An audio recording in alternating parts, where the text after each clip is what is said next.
ഈദ് മുബാറക്. മനസ്സിലായില്ല. നമ്മളൊന്നും പരിചയമൊന്നുമില്ല. ഇതൊരാൾ gift gift തരാൻ വേണ്ടിട്ട് ആരും ഒന്നായിരിക്കും. മോളാവാനാ സാധ്യത എനിക്ക് തോന്നുന്നു.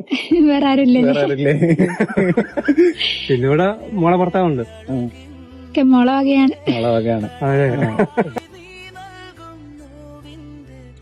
മോളടുത്ത് എന്താ പറയാനുള്ളത്? എന്താ പറയാ, പറയാൻ വാക്കുകളായിട്ടില്ല. സന്തോഷം കൊണ്ട്. തീരെ പ്രതീക്ഷിച്ചില്ലല്ലേ? ഇല്ല ഒരിക്കലും പ്രതീക്ഷിച്ചില്ല. പ്രതീക്ഷിക്കാത്തൊരു ഗിഫ്റ്റ്. അതെ. എന്നാൽ കൂടി മോളെ വക ആയിക്കോട്ടെ. പ്രതീക്ഷിക്കാത്തൊരു ഗിഫ്റ്റാണ് സത്യം പറയാം. മനസ്സിലാവാ. കഴിയുന്നോ? ഓക്കെ അല്ലേ? കരയൊന്നും വേണ്ട, സന്തോഷത്തിന് തന്നല്ലേ. സന്തോഷല്ലേ? സന്തോഷത്തിന് മക്കള് തരുന്നല്ലേ, അത് നമ്മളൊരു സന്തോഷം. മക്കൾക്ക് വേണ്ടിട്ട് ഉപകാരിക്കുക. ഓക്കെ.